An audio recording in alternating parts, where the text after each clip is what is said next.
Aksiya bozorida investitsiya deganda kelajakda qiymati oshishi yoki daromad keltirishi maqsad qilinib, biror bir kompaniya aksiyasini sotib olish va o'sha kiritilgan mablag'ga tegmasdan uzoq muddat ushlab turish degani. Boshqacha qilib aytganda, pulni aksiyalarga kiritib qo'yib, u ko'payishi uchun sizga xizmat qildirishdir.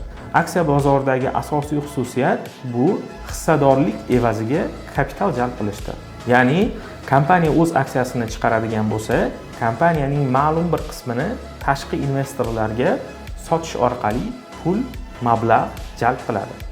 Endi mana shu aksiyalarni chiqarish va aksiya bozori qanday ishlashini aniqroq tushunib olishimiz uchun aksiya bozorining ishtirokchilarini bilib olishimiz zarur.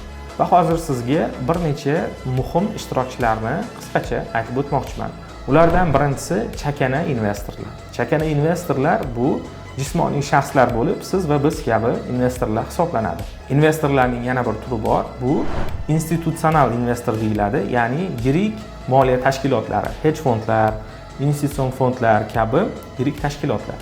Uchinchi asosiy ishtirokchi bu albatta birja.